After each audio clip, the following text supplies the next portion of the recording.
Hello. Good evening and welcome to hashtag Jeopardy Live Panel, presented Wait, by does the everybody have Jeopardy an animal fan. except me tonight? I don't have an animal, that's okay, That's Jennifer. true. Okay, fine. That's Dottie.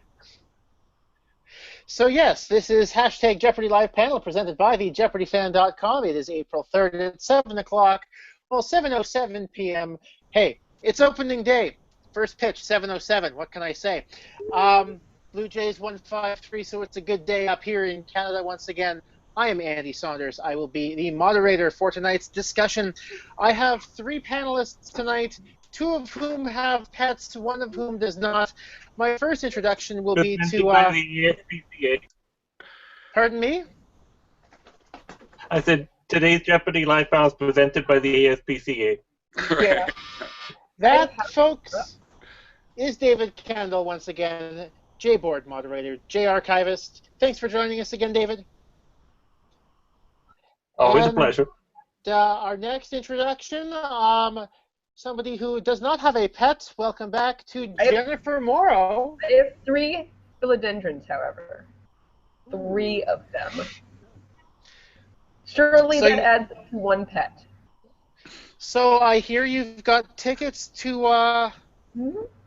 Power Players next week, right? No, let's not talk. Let's not talk. Let's not talk. Let's not talk now. Okay, fine. Okay. We'll talk. We'll go back to that later. And finally, a man with 4 wins under his belt, $82,000 and change. Todd Giese, thank you for joining us tonight. Giese.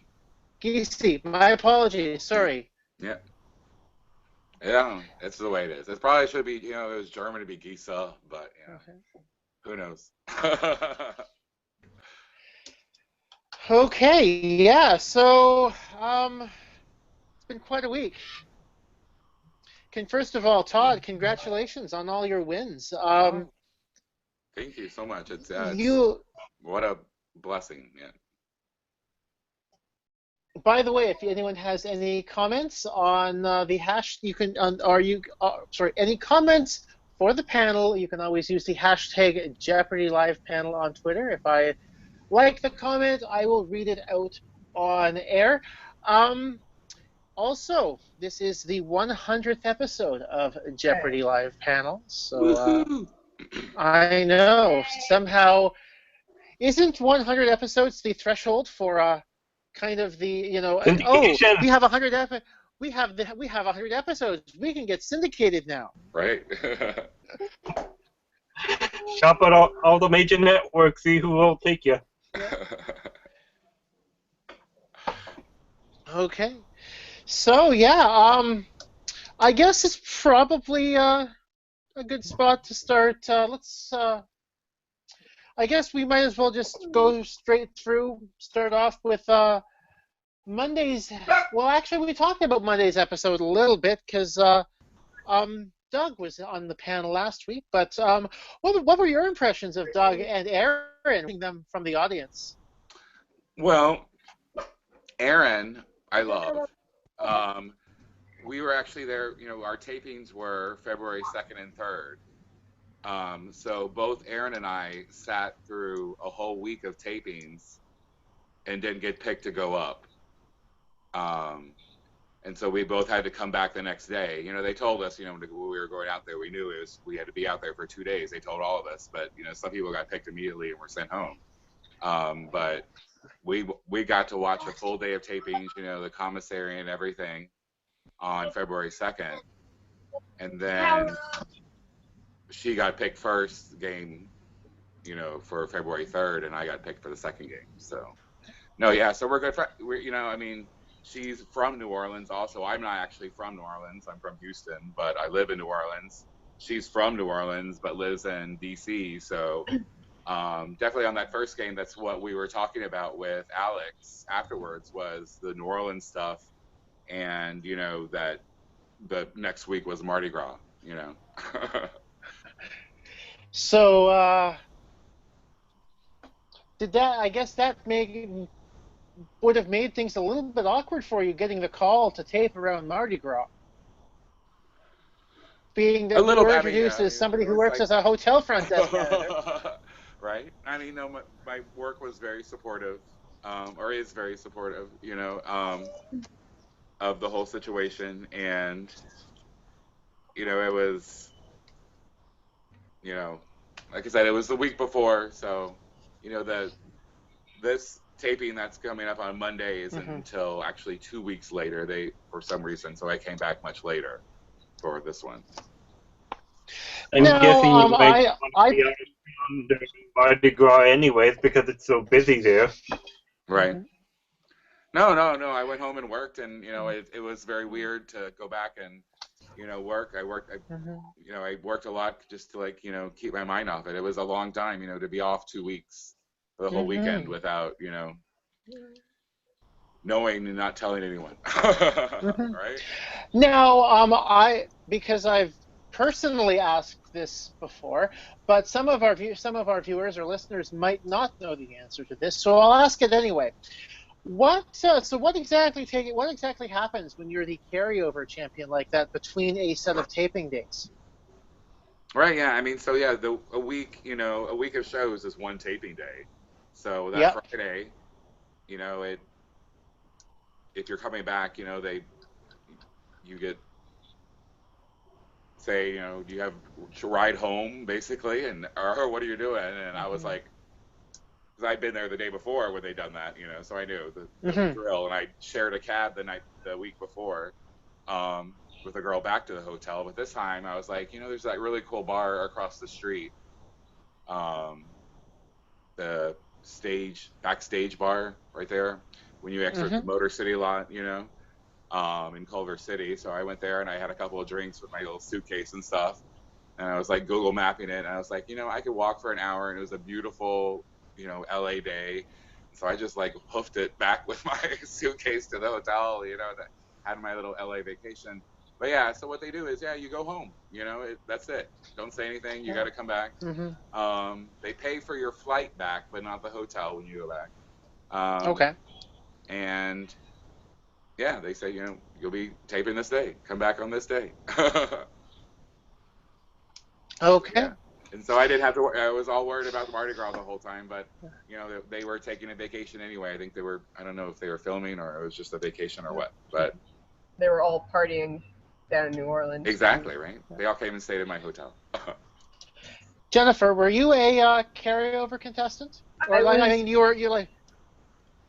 I was like by carryover. I mean, were you did you span did you come back the next came back the morning, next day? Or did. Okay. I taped on.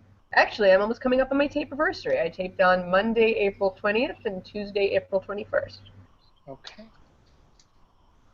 So I think that the carryover contestants that have a bit of an easier time. I mean, there's always the argument whether or not it's easier. I mean, some people would say you lose your momentum, but I think that the break, it gives you a chance to sort of process what happened and come back to it with the sort of, I know what I'm doing, I know how to handle this, not, oh God, I'm so tired, which is what I came back with. So. It's always nice to fly there and back too on Sony's dime. Yeah, well, that's true. I mean, my plan was if I had, somehow, let's say I'd been a carryover contestant on the Tuesday, and I had played the last game of the day. My plan was to just take the hotel and stay in LA and just take off a week from work. That had been my game plan because I didn't want to. I was so obsessed with not messing up my equilibrium, which is what happened anyway. That I, felt like I would have just shelled that extra money for the hotel and stayed. Right, but yeah, it was like I said, it was 2 weeks away, so. Yeah, well, I mean, in that case, no. So, So I took the yes. I went home. I'm sure work would have something to say about that. Well, actually, it was funny. When I told my HR rep that I was going to be, out for Jeopardy, she started panicking when I told her there was no, she's like, how long does that last? I'm like, well, technically, you could just keep going. And she really panicked at that.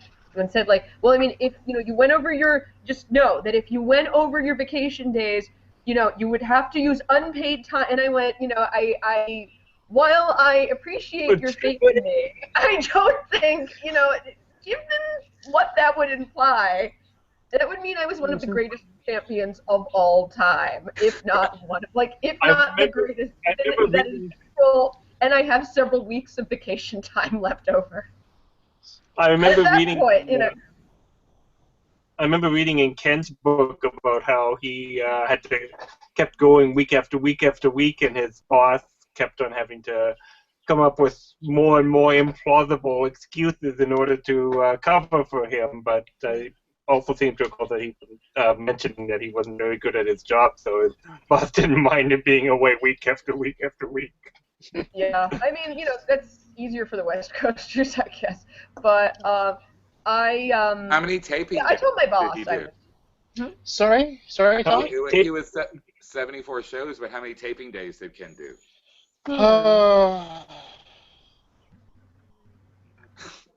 Well, so divided by 5 for the most part, right? So it's about. So he was he lost by my quick back of the envelope calculations. He lost on the second taping of his 16th taping day. No, you're doing it all official. I just divided by 5. Yeah. Math not makes sense. Because he started his first 3 games. His first 3 games were his first game was on a Wednesday, so he won 3, and then 14 straight where he won all 5, and then win 74 was the Monday of taping day 16, followed by the loss to Nancy Zerg. I'm amazed that he started on a Wednesday and ended on a Tuesday. I'm amazed that you knew that off the top of your head, Andy. You're amazed that I knew that stat off the top of my head about Ken Bennett. Okay, fair enough. Okay. Well, I thought you knew me, Dave. I thought you knew me, David Kendall. I guess I was wrong. I did know you, but I guess I underestimated my knowledge of you. My hat is off if I was wearing one. So obviously, Aaron was the champion on Monday, and you got called to play against her. I guess you could say, how much of a relief was it on her late missed daily double there? Where you obviously you were happy to have had the lead, but this was the null or void one. Yes. Yeah. Mm-hmm.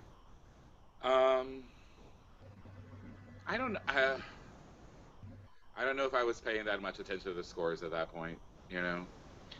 I was happy she missed it. Yeah. but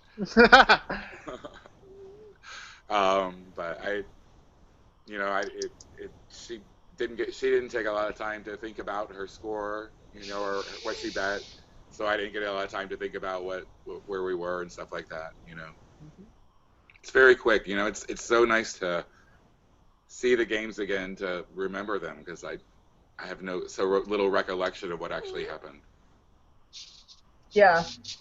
It's a sort of, everything is sort of a daze, and you don't realize what actually happened until you see it on TV. Exactly, yeah. You're just like, you see yourself doing things that you don't remember, and it's the freakiest thing possible. Or you see yourself doing things that are completely different in your memory, and it's just like, no, where's the part where and you just, it's a scary April Fools.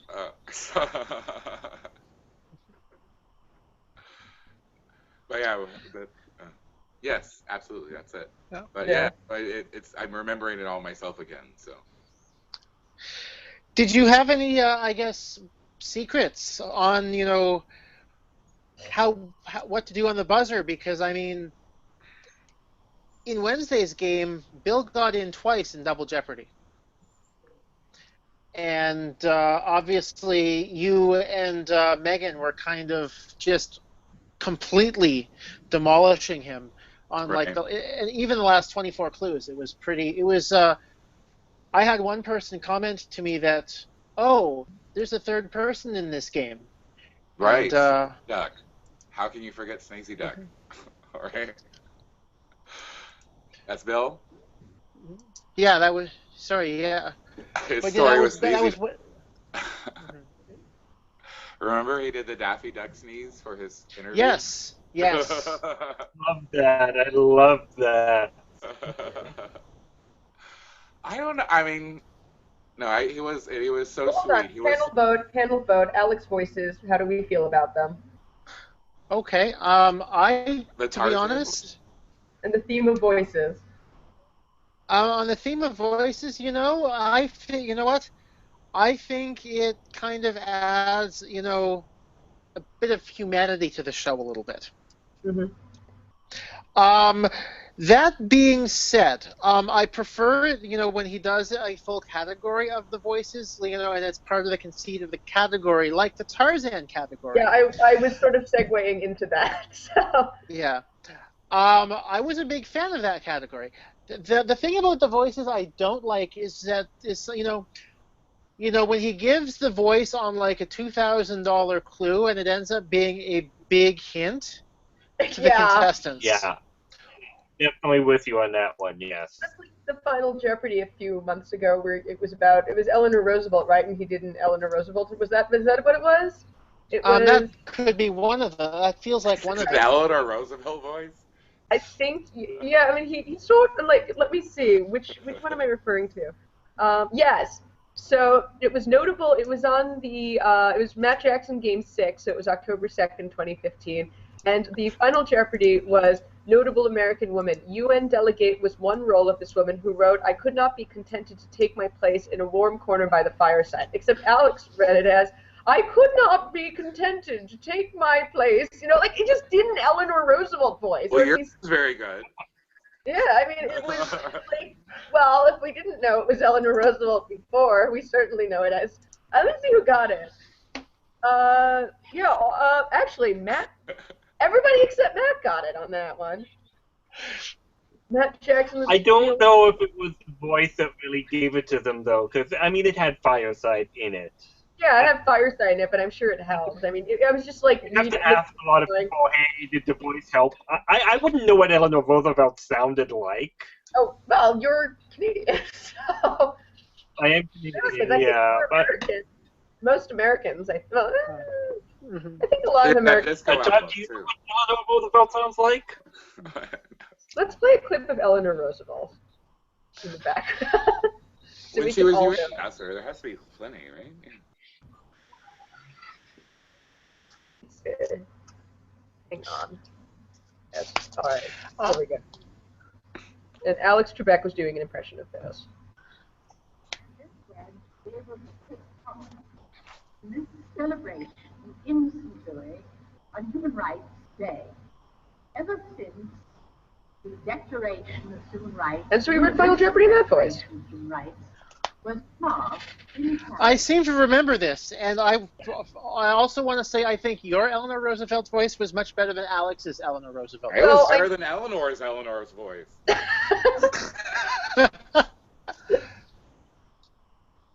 There are some voices Alex shouldn't have kept.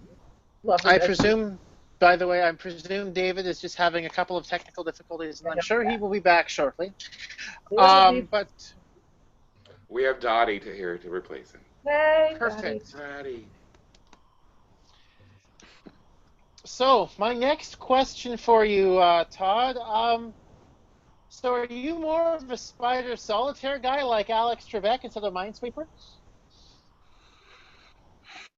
I definitely played, Minesweeper enough. I just never thought about it, as a ship, I guess. It was always just a game for me. I'm definitely more of a back person, I didn't play it a lot, I only played it, at times at work where I'm bored. Mm-hmm. Because that's where I had access to PCs, but, I'm thinking more than one. You want to be opening at your job. Right, yeah, exactly, right. You were at home might have got Battleship. So I definitely knew of it, it was just, it didn't come at the answer the right way for me, it was, right. I'm thinking more than one person at home might have answered Battleship for that one. Yeah. Right? Exactly, yeah, it's like I knew that wasn't right, but I couldn't, paper didn't come up and I didn't think of, which I don't know why. I mean, they emphasize Microsoft so many times, But though Galleon is the name of a PC game, just is it? I don't know. Yeah. I just thought he's like. I actually. Fucking say a ship. I actually went into. No, I think I was putting that game into I wasn't putting it into J Archive, but I was looking at something, and I was was Googling it, and yeah, Galleon is the name of it's the name of a computer game, just not not Minesweeper, and not the one, Right. not like bundled with every copy of Windows. Right. That everyone in So, America knows. Though, fun fact, those games, that Minesweeper and Solitaire, those actually were published with Microsoft Windows, and came with Microsoft Windows, so that users who were used to using DOS would have some sort of fun training on clicking and dragging mice. All right. Mm-hmm. Yes, I remember reading that. It totally makes sense. Yeah. Yeah. Personally, I'm a Minesweeper. I could play for days. Yeah, I was a Minesweeper addict, and I That kinda also gets back to, like, oh, sorry, go ahead. No, yeah, go. I mean, that gets back to like when we were talking about Bill.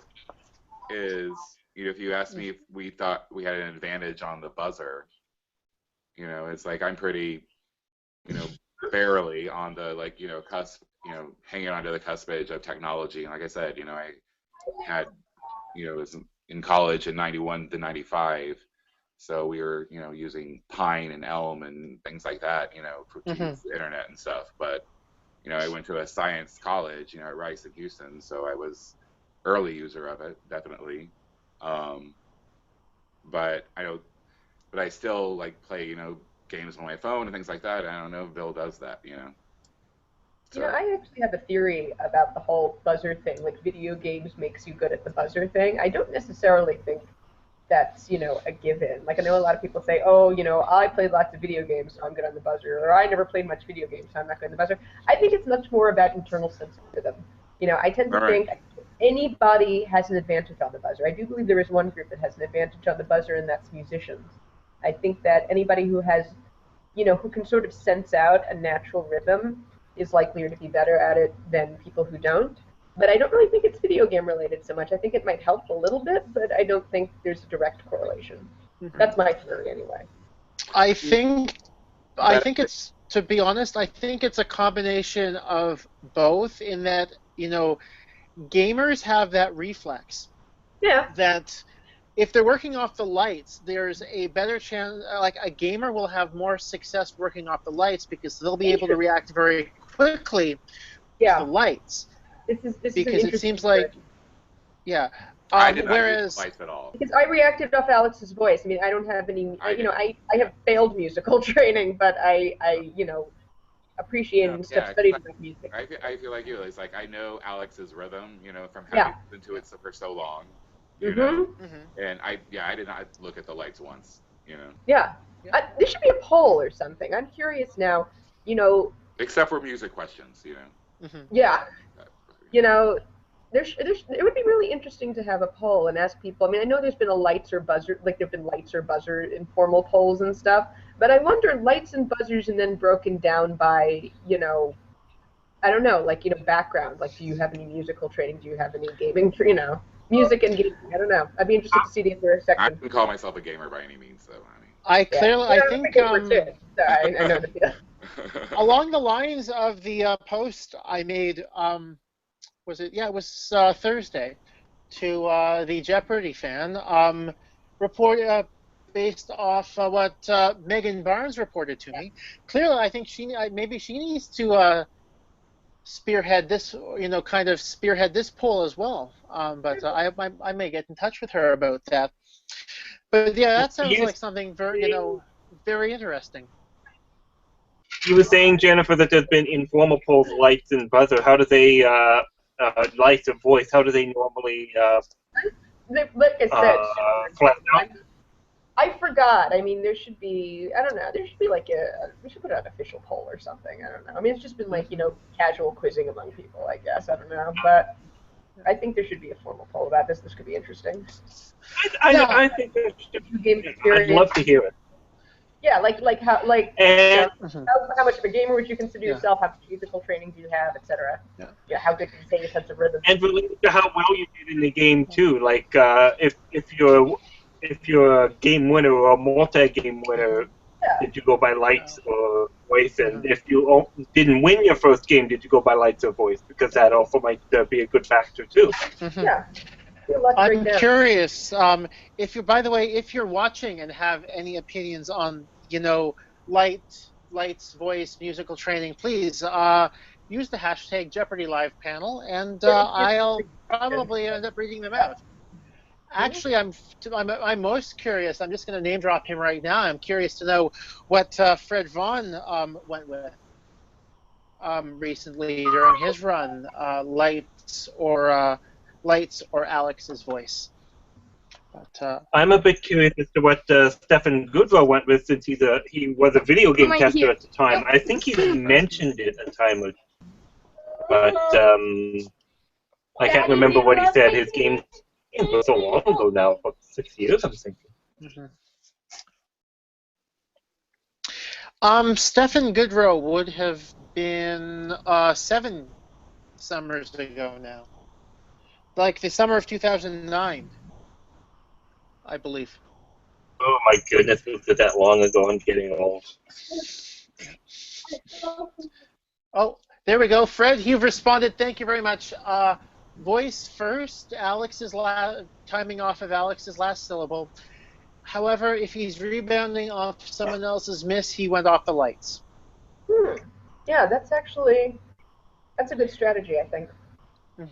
Sounds good. I know that I had a habit of looking down at my podium whenever I rang in, because I was so afraid of speaking out of turn and also speaking over Alex, that I would always look down at my podium, see when my own podium lights up, because your podium lights up too when you buzz in, and only after that point would I speak. So I did pay attention to some lights, but not the lights up above, and I was often watching those instead of the lights on the board. I thought that I could avoid having people angry at me if I didn't speak over Alex. I was wrong. You were Twitter shy. So, Yeah. Just a bit. So how quickly did Dame Judi Dench come to mind for you on Thursday, Todd? Again, it's a bit of a fog. I had no idea if I was right going in, like when he said it. I knew it was a guess. I think it was just a factor of older actresses, and I think 1989 helped trigger Shakespeare in Love for me a little. I know the Oscar winners, and stuff like that. So but I think that's how it came. But yeah, it was not an instant get by any means, and I wasn't sure of it. Well, I'm wondering how many people guessed. What's her name? Jessica Tandy, which was my guess. Ooh, what you should have done, David? You should have gone. But I think most of her stuff is before that, right? Has she done that much stuff since the 90s? Not really. Yeah, I don't think that much. But I didn't see too many people mention Jessica Tandy on J-Board, so I didn't bother. There was, there was, Helen Mirren came up a lot. Meryl Streep. I said Meryl Streep, and I was shocked when I found out how young she was. Meryl Streep was in her early 20s in Kramer versus Kramer. Right. Yeah. But was she really early 20s? Yeah. Oh my God. She's like 66 now, Yeah. Oh, wait. I just think of, when was Kramer versus Kramer? 79. No, that's hold on. She was born 1949. That's 30. Okay. 30. So that makes sense. For some reason. I'm sorry. For some reason, I thought she. I was talking with someone that thought look early 20s.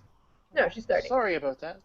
I thought that I was talking with someone who was like, "Oh, she was in her early 20s for Kramer versus Kramer," but no. Yeah, no. Definitely. I mean, Kramer. If it was 1979, I'm getting 1949 for her birth year. Okay. Yep. That makes a little bit more sense. Yeah. So, like young mom, you know. But anyway, yeah, it was very surprising. Yeah, I was very happy with it. Well, I would have been pretty happy too in your position, needing it for the win. I mean, I would say that was when your Alex, closest. you know, he started when he said Dame, then I was like, oh, I got it. Yep. Because he was gonna say Dame Judi Dench, you know. Mm-hmm. So that's what I knew. I had it finally. But she was, Yeah, Alex kind of has those. He kind of has those things where he hints at the correct response a little bit right. when it comes up on the player's Well, I mean, podium. that was just like a little, you know, he likes to correct a little bit, you know, because I think they Yeah. give him options on it. I'm on his card maybe, like, you know, on my Louisiana crawfish question, right? And he's like, he had to, you know, everyone that I see, you know, walking around town, they're like, you cannot accept crayfish as an answer for the Louisiana state crustacean, you know. And he had to correct me on that, you know. Crawdad. Right. Would he have accepted mud bug? Could I have said that? You know, I don't know. Who knows? Oh dear. So I saw on Twitter that Yogi Berra's granddaughter saw Wednesday's Jeopardy and Wednesday's final Jeopardy, and Oh, this is delightful. I don't know. mhm. You know, I once saw him listed in like, you know, there's like, you know, like those little books of, you know, who's who, like famous people. I Yeah. saw him once, and I'll always remember this because this is the most delightful description of him I've ever seen. It's, you know, baseball player and philosopher. And I think that's just the perfect description. And philosopher. And I that's think that is very the thing. perfect. Yes, very apt. Yeah, I like that. That's how I always think of him. So how quickly did you get that one though? On Pretty Wednesday? quickly, yeah. I caught the 90-50 thing, Yeah. you know. I'm a big fan of obituaries. No, I'm just kidding. No. I know, Did but Megan say I anything? just, yeah, I'm a big fan of quotations, I guess. I don't know. So, yeah. Did Megan say anything after, But kind of in the thing, like about like anything afterwards about, I guess probably the best way of asking this, what do you guys talk about afterwards in the post game right. chat with Alex? Do you remember? Like I said, definitely that the Monday show or the Tuesday show with Aaron. I remember we talked about Mardi Gras. Or yeah, that was. But I mean, because we were both from New Orleans. Yeah. Just wondering if Yogi Berra came up at all afterwards. Think so. Okay. No problem. I think we talked more about the Daffy Duck thing because that was so funny. That was one of my It was favorites. charming, you know? Donald Duck, by the way, not Daffy. Donald Duck, yeah. And sometimes you like brace yourself when somebody says they can do that, you know, and you're like, okay, no, that was fantastic. So clearly it was on his card as can sneeze like can and it's like Alex. Right. It's like, well, you know what? I've got to ask this. So. Exactly. Now we know nothing else about. Well, who would? Who wouldn't? Well, he was a management consultant, I believe, right? Which is true. Yep. And she was a content manager, which again, who knows what the fuck that does. I wonder if he ever brings that up at work, the fact that he can see, like, you know. I wonder if anything that's ever brought up. Comes up the job. Sure.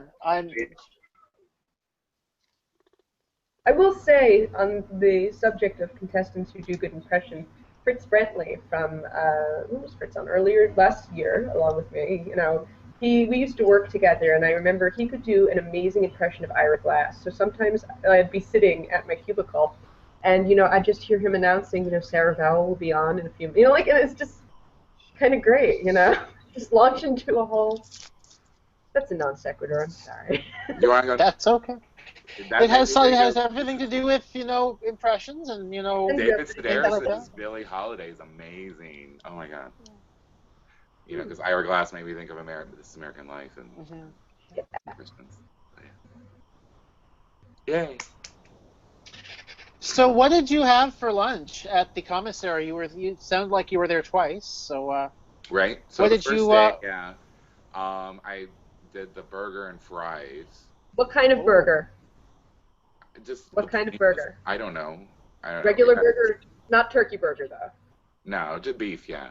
Okay, I have, Andy is obsessed with the what did you have for lunch question. I'm obsessed with the was it a turkey burger question. No, it was the beef one. It's my thing. I don't know. Gosh, and mhm. how awkward is that? There's so much running around. It was so crazy, and and I get up there and whatever, my burger, fries, and a Coke are 25 cents more than my 12.50 coupon. Oh right, limit. Like, find us if you go over. I'm like, You only got here, $2 lady, for take my 50. cash. I I just had gave just her a my money bottle in of my pocket. water.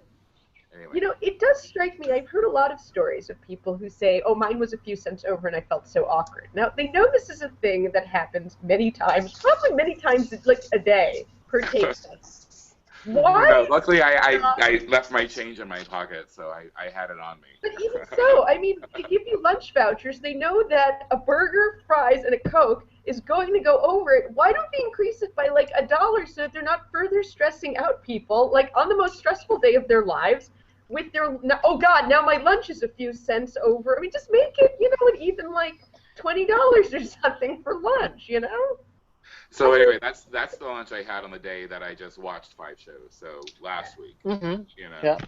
know, and then this week after which one? I guess with Bill. Yes. I was like, I'm going to the salad bar this time. So I went to the salad bar. That went fine. Yeah. Mm-hmm. Apparently, the salad bar doesn't go over unless you've got like a mountain full of Right. salad. But Well, and you don't have to deal with like people who like expect you to have been there every day and exactly know their system, of complicated menu writings and going to this place and stuff like that no one explains to you. I don't know, but I'd rather not deal with people most times. makes sense. So, I guess for this week in Jeopardy history, probably apt to talk about April Fools, obviously. Pat Sajak hosted in '97. Alex's mustache, he had a fake mustache in 2008. A bunch of celebrity cameos, like I remember Neil Patrick Harris was in there for a bit in 2010. They had him on, I guess, in Alex's spot for a clue. Um, was there any hint at all None. that your Friday episode was No, going to I be mean, that way? yeah, we knew the show date, of course, because they announce it, before the Mm-hmm. clap, whatever. And so I Yep. was expecting something, I was, looking for something in the categories and stuff, but no, there was no hint Mm-hmm. at all. So they April fooled you as well. I know, right? Mm-hmm. But me and Milton April filled them back, so it's okay. So I guess It was a weird show, right? I loved it. What I thought it was a great show. I liked it too. What was the did you have any viewing parties? Oh yeah, every day, every time, yeah. Okay. I'm What was the reaction at the viewing party on Friday for the? It was great. People loved it. Yeah. We had a great time. What was with it. I mean, your reaction the first time? I mean, I knew it was coming because my parents live in Houston, right? So they Mm-hmm. had seen Yep. it 2.5 hours before, and they were like, "Oh my God, it does all this stuff." I'm like, "What? They didn't tell us they're doing that." So I was already ready for it, But no, I thought it fit in great, and it was a fun show, What did you think of it, Jennifer? I haven't had a chance to watch it yet. I'm sorry. I was like, I've been so busy this week. I just, hold on. Saturday I was busy. Today I was out at my parents', and then I get a message from you going, "Hey, can you come on Jeopardy live panel tonight?" You ate up the time that I was going to spend catching up this week. I saw the I saw the clips of the April Fool's show before I watched the episode, so at least you can watch the clips. It's like a minute top. Did I DVR'd it? I'm gonna watch it later tonight. I just hadn't had a chance yet because later tonight was supposed to be now. So can we not talk about them because it'll spoil it for you? Talk about it. I mean, I know the results. I just, So, how many people were commenting? How many people commented to you about being replaced by Ken Jennings for a clue? I saw a lot, but it seemed like more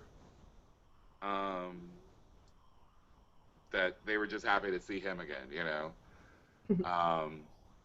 The clue it was on was kind of funny, it was what is turquoise, but in New Orleans, lots of people, including people I know, say turquoise, and so I thought about saying it, and so I did. I was wanting to see how I answered it because I knew I did it correctly, but it took me a moment to think about it, which one I was going to go for, if I was going to risk it or not to be funny,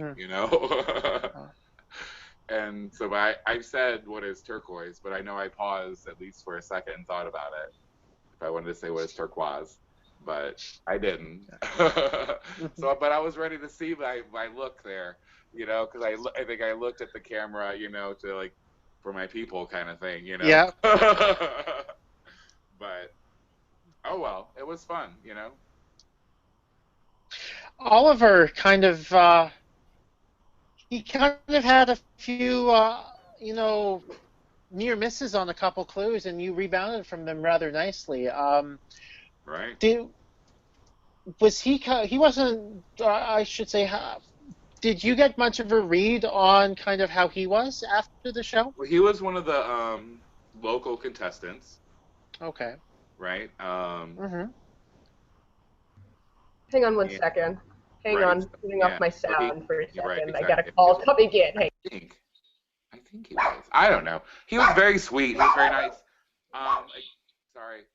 But I didn't really remember how the game went until I watched it. But now after I watched it, and I can see it because I wasn't really, I don't obsess about the scores during the game.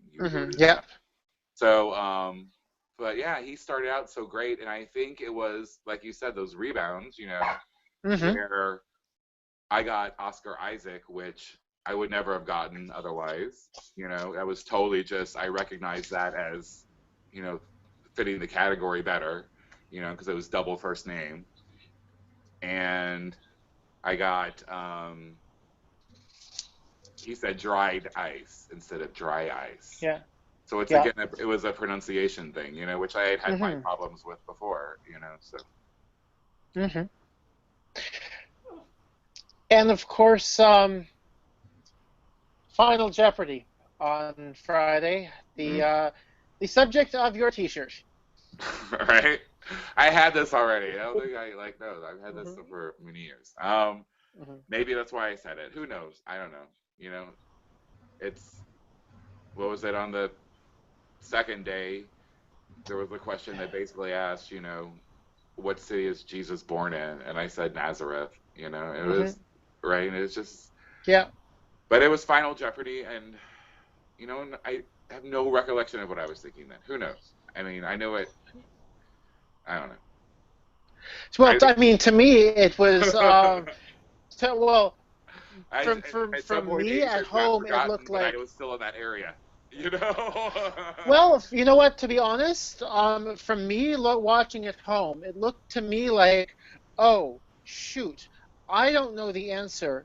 Well, at least I'm going to name a city I know is in the Southern Hemisphere, because anything is still better than what is question mark. Right. So I'm at least going to put something down that has an infinitesimal chance of being right than a question mark which has a 0% chance of being right. Right. And it was. Don't have my defense. And that's what. I just forgot about the Asian part of it. That that totally negates that. So. Oh well. Well, again, what? It's not easy under the lights, is it? Right, and the music, and the Yeah. Exactly. And that yeah. was the last game. I won 4 games then.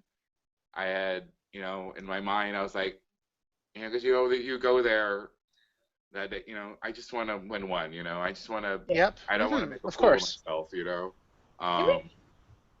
And Yeah. I got to go. I got to tell, my Madonna story. I got to tell my crochet story. I was like, it was such a good week for me. That reminds me. There was in amongst all of the dozens and dozens of comments from people commenting on Friday's April Fool's episode on the Jeopardy fan. There is one thing here. I would like to ask Todd to join my crocheting group, the Yarn Stars. Are they in New Orleans? I'm not entirely sure. I didn't inquire further. But if you would, I have an email address for this lady. If you'd like me to pass it along, I can do so, and you can inquire. Absolutely. Why not? Yeah, no, I had people are finding me at work actually, and one lady asked me where I got one of my sweaters that I wore the second day. Right? No one liked the first day one, but oh well. It's I didn't crochet any of those, by the way. But I'd like to go back to the whole point about how after several games you feel just so drained. The fun thing about playing your first game of Jeopardy is that you have the momentum and the excitement to carry you through. You sort of go, I'm here, it's happening, this is it.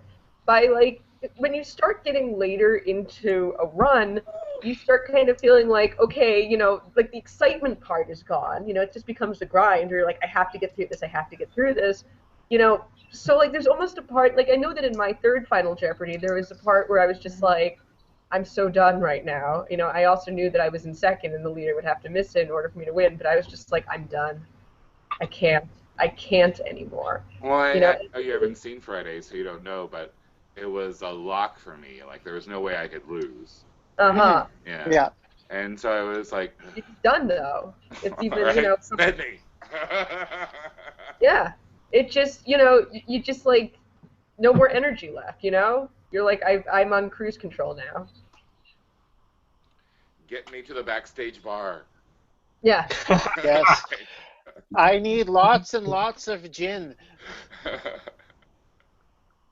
They should have a bar back there. I'm sure Alex would No, it pitch is for the bar. that. It's right across I'm the street. sure Alex has some sense. It There's is a no real way bar. he does. It is fabulous. You have to go. The backstage bar. It's across Oh the my street. goodness, I should check that out. Yes. It's they've been there since the 50s. There's pictures everywhere. It's so dark you can't see shit when you go in there.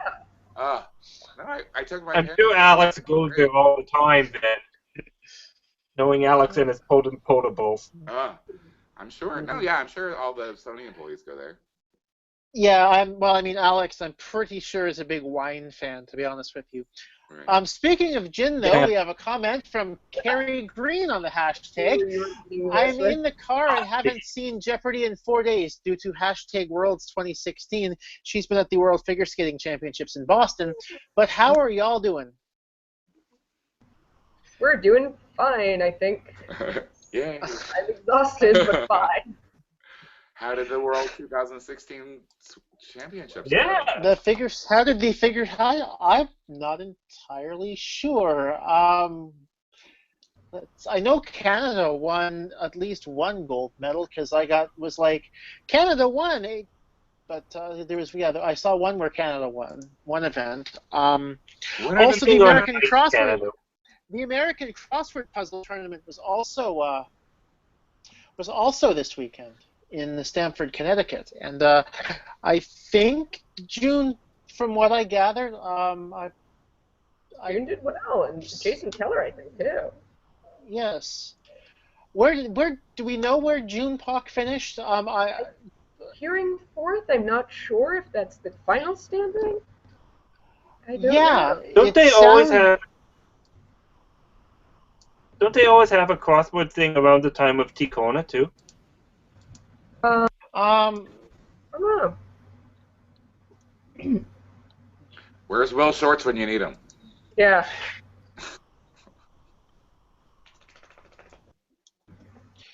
Yeah, from what I heard, June came fourth. From last I saw, he was in a dogfight for the last couple of spots in the finals, and I think the two people ahead of him, or the two people he was fighting with, did slightly better on the final puzzle than he did. Go June. Yeah.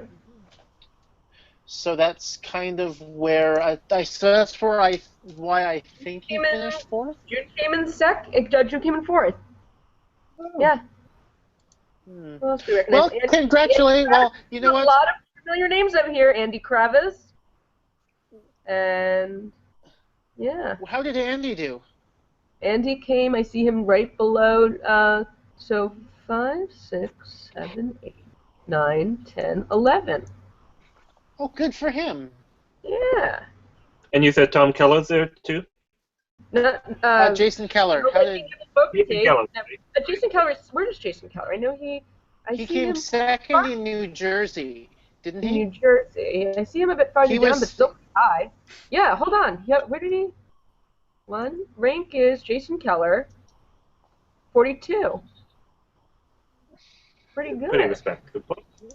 The J people Better than are, I'd be able to do. yeah, I've seen some other J people here. There's Brian Federa, two rungs below him, at 44. Oh, I didn't. Neville Fogarty at wait. 67. I'm seeing a lot of familiar names here. Yeah. Good for everybody. Whoa! 1, 2, 3, Well 4, done. 5, Congrats 6. to- Stella came in 8th. Yes. Oh, there. Yes. Well done, Stella. Stella? Who's Stella? She's involved in the New York trivia community, and Oh, okay. well, yeah. Has she been on In, Jeopardy? Has Stella been on Jeopardy? I'm not Time sure. to Is she on quickly hunt. Yes, she is. Yes. Yeah. Oh, Stella Zadakowski or whatever. Yeah. Something like that. Yes, okay, I'm familiar with her on Learned League, yes. Yeah. Okay, I know that. Are you familiar with Learned Because they League, Todd? usually Zadakowski, yes. With who? Sorry. Are you familiar with Learned League? Not really. I mean, I just learned about it on the, since going to Lake J-Board the past couple of weeks, Okay. Yeah. That sound you heard was there a whole bunch are- of people rushing to get them his referrals. Oh Yes. God, yeah. Yeah. What would you like to explain Learned League, Andy? Given that you brought it up. Yes, being that I brought it up, yes, probably a good idea. Basically, You heard it about is... Learned League? No. Okay. So, Learned League, it's an online trivia competition that takes place throughout the year. The regular season, it's 25 games over 25 days. You answer 6 questions, and you get points based on the questions you get right, and the point values for each question are assigned by your opponent each day. So there's an element of defense, and it also means that the person who gets the most number of questions right does not necessarily win the game. If the defense is sufficiently poor on one side, you can win with fewer questions right. Speaking as someone who loses on defense quite a bit, it's frustrating. Yes, But it's a lot of fun too. And I'd also say that the caliber of the questions is really superior. The caliber of questions is definitely a step above. I know, speaking as a fourth tier person, D-Rundler here, I'd say about half of them are over my head, but I go back every single day because it's just so much fun to play and to learn stuff on there. Sounds But yeah, the caliber of the questions is impeccable. If you're definitely a trivia person, it would definitely appeal to you. right. I was out with my family today, and my brother asked me, "What's that thing you're always posting on Facebook? With all the standings?" And I'm like, "Oh, that's Learned League." And I explained it to him, and then he says to me, "Wow, you sure lose a lot in it, don't you?" that. And then just after I got done explaining all the defense, he was like, "You're not very good at it, are you?" It's like, yeah, I'm pretty good. I mean, what? Oh, Did he give ouch! you anything on Jeopardy too? Hmm? What? Did he give you grief for losing in Jeopardy too, even though everybody does? No, I don't think he gave me grief for that. He just knew I was involved in some sort of online ranking thing and that I had more loses next to my name than wins, I think he said. I don't even know. I mean, I don't keep track. Ouch! But he was like, wow, you lost so many times. I was like, it's not even the point of it. You know, am I surviving in my rundle? Yeah, then it's fine. Mm-hmm. It is fun. That's the main thing.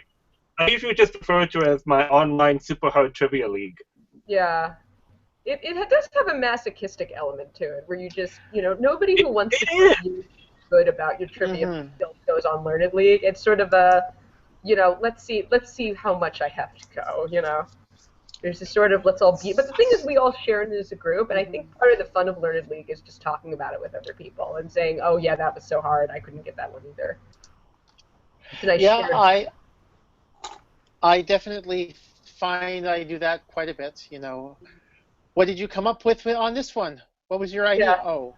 Like the humanities mini league. By the way. LearnedLeague.com. If you're not in Tintin Todd, and you have to have a current player vouch for you, because the two main rules of Learned League are you can't cheat and you can't forfeit. Forfeiting really kind of screws up the whole shebang there, so they don't like people to forfeit. So you have to have a player vouch for you. I've already had my referral spoken for. I don't know about Jennifer and Andy though. I have not actually. You would like a referral? I could. Yeah, I'd be happy to. If it's something you're interested in, I'd be happy. I don't know. Well, think about it. You got some time before the Think season. about it. Yeah. I think I have two now. The next. Yeah. I'm sure. The next season starts. I'm on J-board. I can ask there. I'm sure I can find something. Yeah, let me know. The next season starts May 25th, so there's lots of time. Yeah. Sorry. The next season starts May 25th, so there's lots of time. Yeah, there's time. You got time to think about it, learn more about it. But thanks for okay. So, I guess my next question. Oh, by the way, Jennifer, this came up during last week's live panel. It sounds like there might be some interest in a Jeopardy live panel bingo card. In what sense? In what sense? Apparently, we've reached a point where I say so many of the same things every week. I can make. I presume that was a sort of Jennifer. Can you make some bingo cards? Pardon me? That was a Jennifer. Can you generate some bingo cards? That might have been a Jennifer. Can you generate some bingo cards? Okay. I'm not. I don't know about the randomization. Is there like a bingo? Yeah, bingo card generator. Interesting. Okay. At one point, I downloaded an Excel macro that was I could use for automate the generate or automatically generate bingo cards, but I also but Jennifer, half of the fun is getting to lampoon everything that I say every single week. Do people have a list of the things that they want on said bingo cards? Because I mean, I think it could be dangerous if I made up bingo cards about what I thought personally to be your most, idiosyncratic comments. You've seen enough. No. I'd kind of be interested in seeing it. Crowdsource these on Twitter for like the next week, and then we'll make some. How's that? Yes. So yes, leave your suggestions on the hashtag for hashtag Jeopardy Live panel for Live or whatever. No. For the bingo cards, anything that you think I say too much or that do. might be good for, or do too much. Or do. I'm glad you have a great sense of humor about that too, Andy. It's nice. It's nice to be able to look at one's foibles and have a good sense of humor about it. So what are like the top 5 things on the list already that you know about? I don't even know. I mean, I presume What did you have for lunch? What did you have for lunch Yes. this week in Jeopardy What did history? you have for lunch? I got those two already. Oh dear has to be this like center square because you say that automatically after you say it. I'm like, oh dear. Oh yeah. Hold on a second.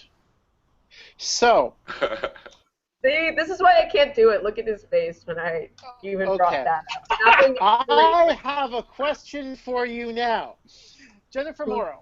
What? I noticed, I suspect, was there not an oh dear category recently down in New York City at the trivia? Oh, yes. You're referring to my deer category come up? Yes. Was that at all inspired by things I say? By No, always no, saying, that oh, was proposed. That was to explain to the other gentlemen on the panel. I do some trivia writing. We both do some trivia writing for Trivia NYC, and I wrote a category that was deer themed. So that was just on the list of suggested topics, and I claimed that one. That was not a dig, Andy. oh, okay, thank you. You read my See, deer I joined category? after. I joined after. I kind of started after Yeah, it that wasn't kind like of a made its way all the way deep through. dive. So. No, I didn't think about this clearly in advance to plan, okay, Andy's joining too. I better include something that in case he clicks on it, he will find as an accidental dig. No, that didn't even occur to me. But you're no, I don't. Oh, boy. I'm not that passive aggressive. I'm sorry. But my category. One of these days, Andy's gonna write a whole bunch of trivia questions about Rush, and it's gonna be Rush Limbaugh or something. Yeah, but seriously, did you read my category? I did. I quite enjoyed it. Thank you. I was excited by that one. I was very pleased. Mm-hmm. So there. So, do I have my next question? Because my notes are empty. Do we have anything that's? Do we have any questions between the various other members of the panel? So, David, Jennifer, Todd, if you have any questions for anyone else on the panel, now would be a good time to ask it. I don't think so. Not from my end. I hear crickets. I had a couple, but they've already been answered. Yeah. Okay. And stuff I didn't know about, like that bar across from the Sony lot. Right. I didn't know No, either. backstage bar. That is going on my Southern California must-visit list Let me now. tell you. We need like a whole So- what's around Culver City list, Right. The answer is nothing. No. Yeah.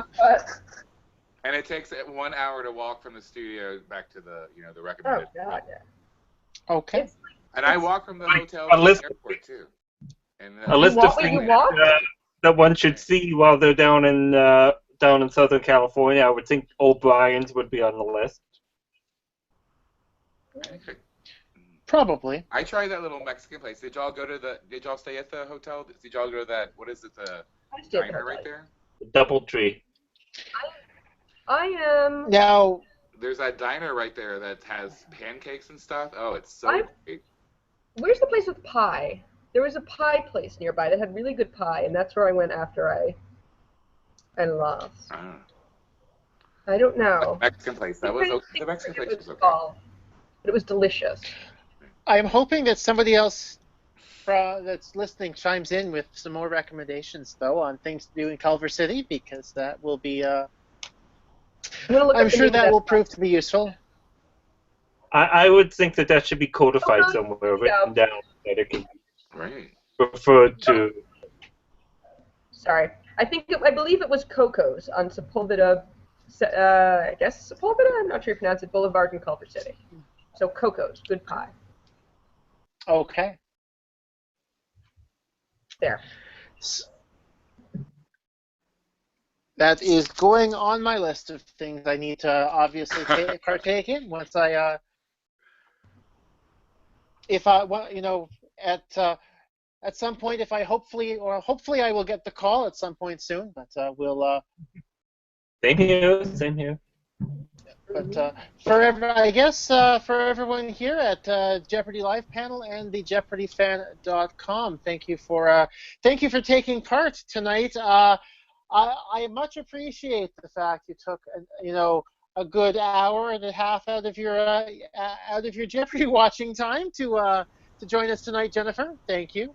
You're quite welcome. I'm glad I was able to. It's been a while. Old friend. Mm-hmm. And let us know And, what you think of the World Show. Yeah, You must report back. totally. I'm looking forward to watching it because you know how I feel about Bizarro Jeopardy. I am a strong proponent of it. yes. The real Jeopardy, You know and how I'm you sort feel of about sad that I missed out on period. this. Hmm? I What? said we know how you feel about bizarre. Period. Just anything Yeah, bizarre. Gee. very, very pro. You have to pay a special attention at the beginning for Milton's introduction too. Oh, I'm Yes. very. Oh, Right. yeah. That's an Easter egg, I think. Oh, yes. Yes. To be honest, I was... about not watching Jeopardy. I had to leave in the middle of the panel because my mom was calling to find out if I got home safely because I came in with so little time to spare that all I had time for was making dinner and then going on the panel. So to Mrs. Morrow, I am sorry that that we prevented your daughter from calling home to make sure that she got in okay.